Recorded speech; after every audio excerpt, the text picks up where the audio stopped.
Hey y'all, what's up, real deal?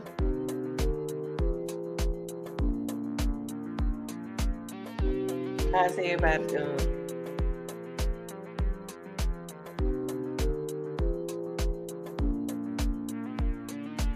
I want to come in and redo a content that y'all can really hear. Um, so I'm gonna come in and I'm gonna redo it. Okay.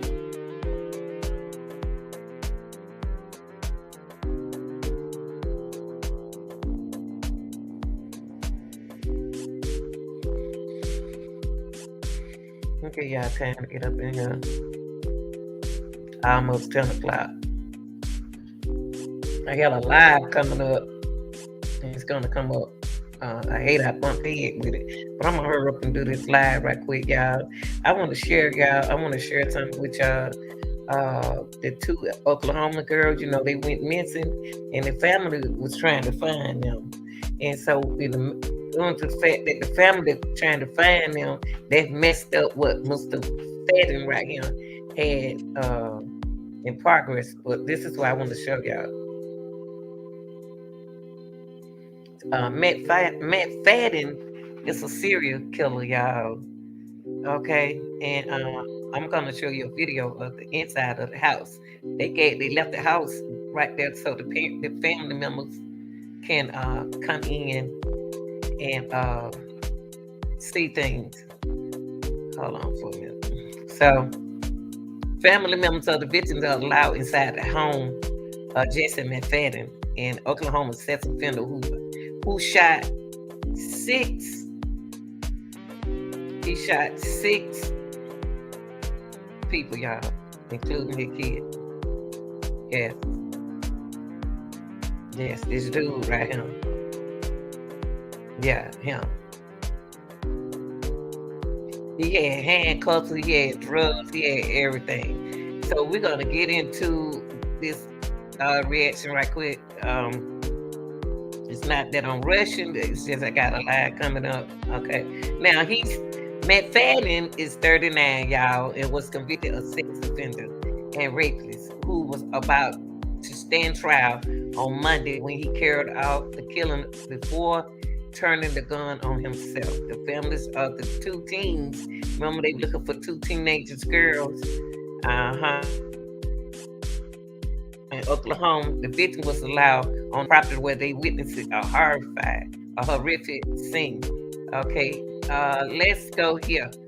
I'm gonna move this out of the way. This is how the house horror look. This is how it look. Okay, he killed his kids' friend, his children friends. I'm calling you. And look, no, not looking, but that's evident. He used our daughter's cell phone. Nope. Okay.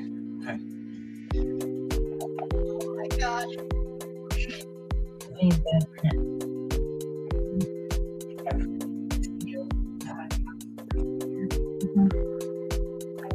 Rest family had to experience the horror and then had to encourage the police to please come back, investigate, and actually take this evidence. But even more so, I think I am concerned about potential other victims that may have been raped or murdered in that home, and it doesn't seem like that. I don't think I've ever seen anything like this. On the daughter now reporting crime violence with the daughter really now. So I mean, my heart just goes out to them. I can't imagine what they're going through. And what you mentioned, I mean, there's two other things that stand out to me. Number one, could there be other victims? Could there be child pornography victims on those computers? Why wouldn't investigators do that? There's other victims out there. Why would they just be there? And then number two, this pedophile pervert.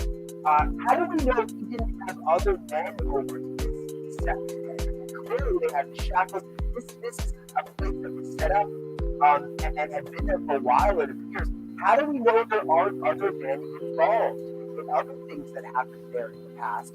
And why wouldn't police want to go through that entire house from top to bottom, fingerprints, looking for everything? I mean, yes, he might be dead, but could there be other people out there that did awful, awful things in that house? Okay, and what they said made sense, y'all. But this is when when those two Oklahoma girls went missing. Jan Mayo got a call, was shot in the head. Family members have also told us that the oldest of the children of that sex offender's wife, Riley Allen, was just 17, and she was also shot to death.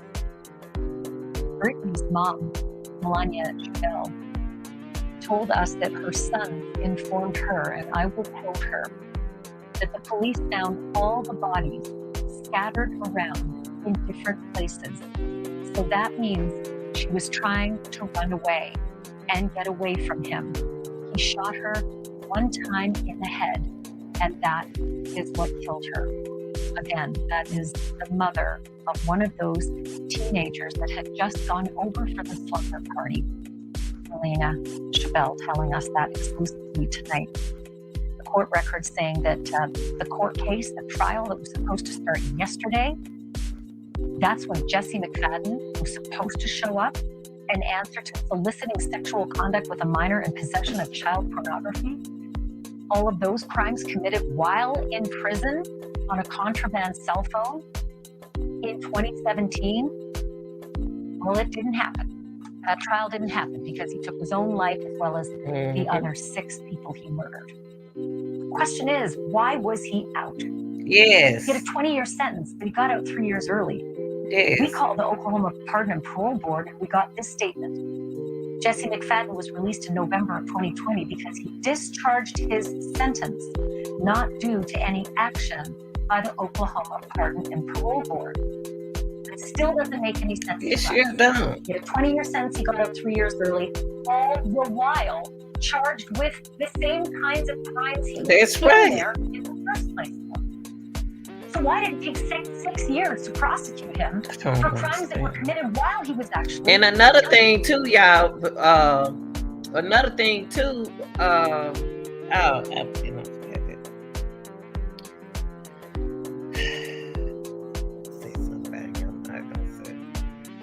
in bars. Why couldn't they prosecute him, say, within those 3 years before he was let out? These are hard questions that are going to have to be answered. And the harder questions... Oh, yeah, y'all. The police didn't take the evidence from the house. The police didn't take no evidence from the house. The parents were finding their children's cell phones and everything. They left all the evidence in the house just because he shot himself.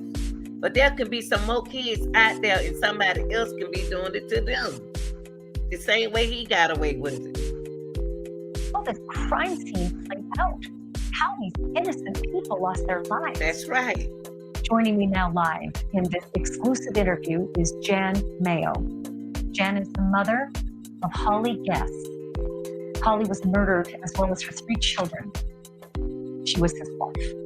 What? That means that Jan Mayo has lost her daughter and her 3 grandchildren. Jan is with us from Westville, Oklahoma tonight. We're also joined exclusively by Holly's aunt, Lynn Watt. Ladies, thank you for being here. And I know that you want to get your story out. You wanted to speak to us about what's happening. Let me just ask you this. Jan, have you learned anything else, anything new from the sheriffs, from the police, from the authorities who are investigating this? The only thing that I've heard so far is that my granddaughter Riley Allen was shot in the head. Hold up, y'all. The mother. Okay, this is the mother of Holly. Yes, the grandmother over there. Okay. Died that way. My grandson Michael Mayo was undetermined cause of death. The other 2 they haven't determined yet. They haven't done their autopsies. So your daughter Holly and her youngest, Tiffany, 13 years old. They haven't finalized the autopsies on those two, so they haven't been able to give you a cause of death. What? Not yet. Have you heard of like? Hold on, y'all. This is sad.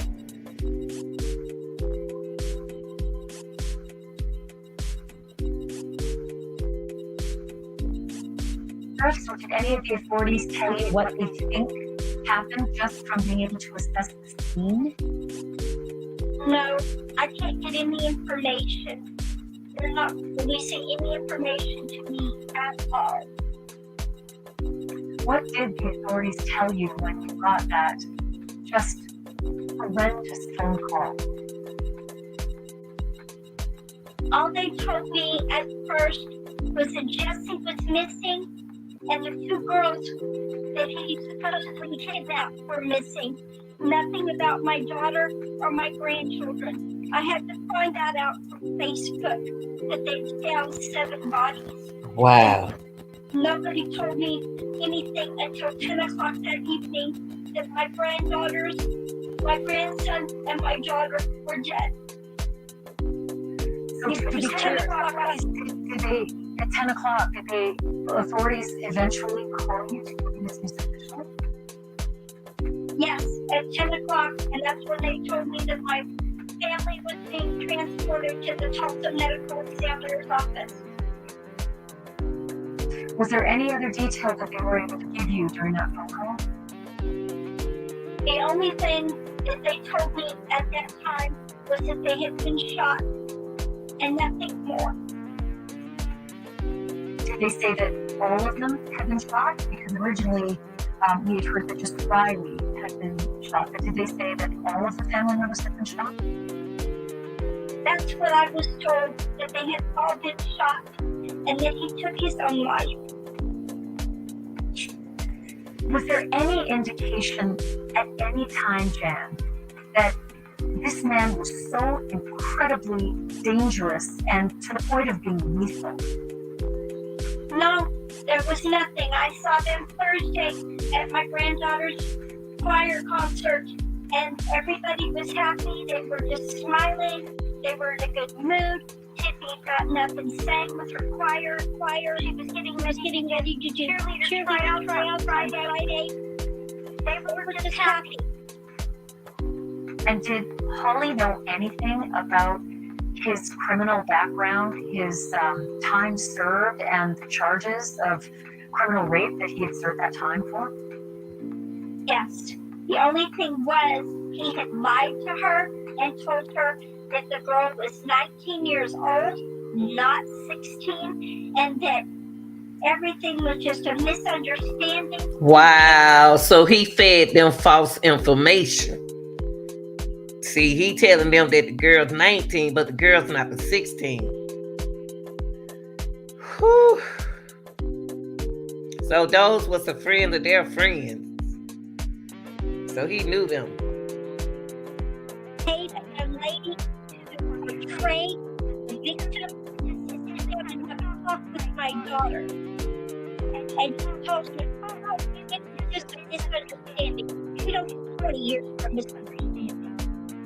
What? He paid a person to impersonate the victim of his crime to tell your daughter a lie, that it was her and that it wasn't a crime? Wow. Yeah, exactly what he did. And he never indicated at any time that he was a registered sex offender at that property where your family was killed. He lied. No, my husband and I didn't find out until middle to like March, when my husband was looking at a co-worker that he worked with to find out what his charges were, and Jesse Mcfadden criminal history popped up that he was a registered sex offender.